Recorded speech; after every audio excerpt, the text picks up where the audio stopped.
क्या तुमने कभी सोचा है कि हम अपने आसपास की दुनिया को कैसे देखते हैं? ये सब रोशनी की वजह से है। जब रोशनी हमारी आंखों पर पड़ती है, तो हम अपने आसपास के सभी रंगों और आकार को देख पाते हैं। लेकिन क्या होता है जब रोशनी किसी चीज से टकराकर रुक जाती है? तब परछाई बनती है। रोशनी और परछाई मिलकर हमारी दुनिया को इंटरेस्टिंग और खूबसूरत बनाती है। क्या तुमने कभी शीशे में खुद को देखा है? तुम खुद को देखते हो, बिल्कुल। लेकिन ऐसा कैसे होता है?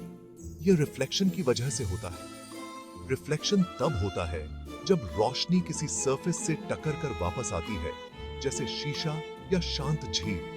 जब रोशनी शीशे से टकराती है, तो यह वापस तुम पर बाउंस बैक होती है, जिससे रिफ्लेक्शन बनता है। एक बाउंसिंग बॉल के बारे में सोचो। जब तुम दीवार पर गेंद फेंकते हो, तो वह वापस तुम्हारे पास आती है। रिफ्लेक्शन भी ऐसा ही है। रोशनी बॉल की तरह काम करती है और शीशा वॉल की तरह।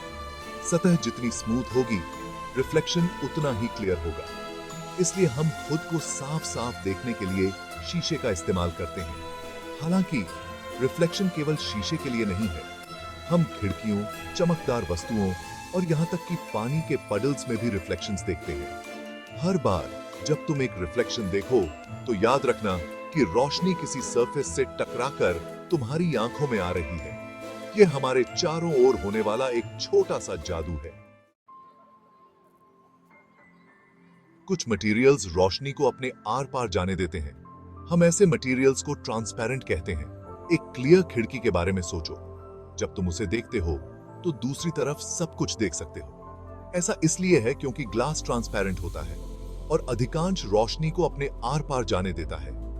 ट्रांसपेरेंट चीजों के अन्य उदाहरण हैं क्लियर प्लास्टिक रैप, चश्मा, और यहां तक कि हम जो हवा में सांस लेते हैं। क्या तुम कल्पना कर सकते हो कि हवा के पार न देख पाना कैसा होगा? हम कुछ भी नहीं देख पाएंगे। ट्रांसपेरेंट ऑब्जेक्ट्स हमारी दुनिया को नेविगेट करने में बहुत आसान बनाते हैं। यह याद रखना महत्वपूर्ण है कि सभी ट्रांसपेरेंट ऑब्जेक्ट्स एक जैसे नहीं होते हैं। कुछ, जैसे फ्रॉस्टेड ग्लास, कुछ रोशनी को तो गुजरने देते हैं, लेकिन फिर भी उस पार साफ साफ देखना मुश्किल होता है। लेकिन मुख्य बात यह है कि ट्रांसपेरेंट ऑब्जेक्ट्स कम से कम कुछ रोशनी को तो गुजरने देते हैं, जिससे हम देख सकते हैं कि दूसरी तरफ क्या है।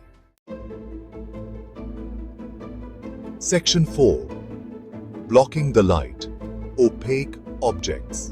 अब बात करते हैं ट्रांसपेरेंट के उल्टे की, ओपेक।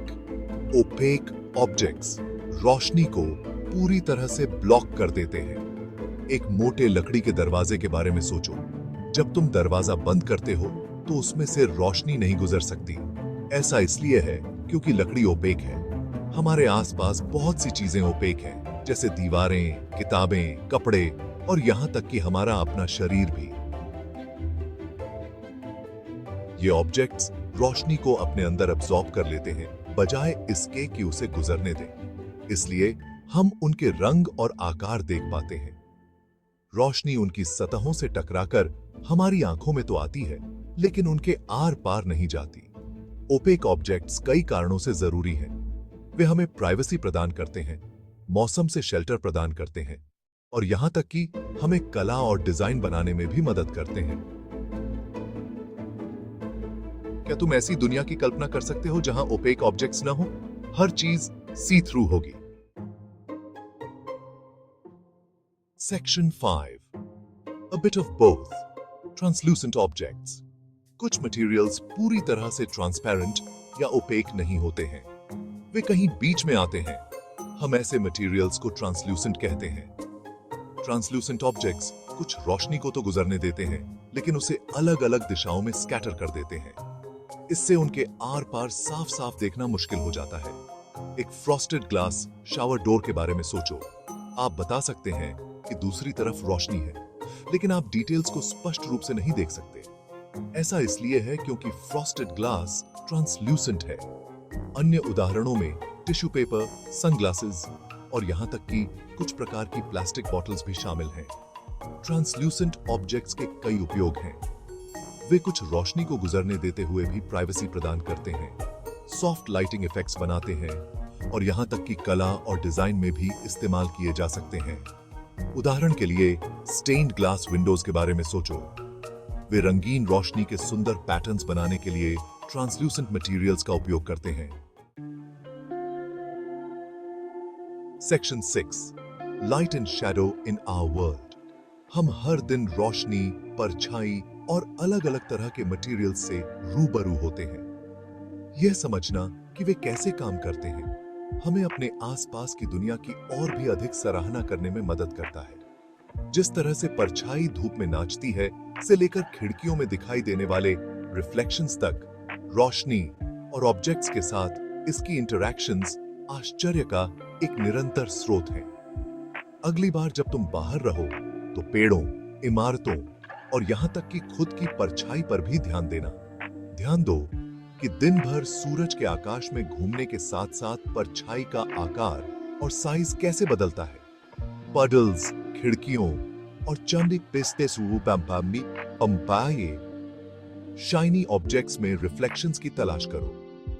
निरीक्षण करें कि ग्लास, लकड़ी और कपड़े जैसे विभिन्न मटेरियल्स प्रकाश के साथ कैसे इंटरैक्ट करते हैं। जितना अधिक तुम ऑब्जर्व करोगे, उतना ही तुम महसूस करोगे कि हमारी दुनिया के लिए रोशनी कितनी जादुई और एसेंशियल है।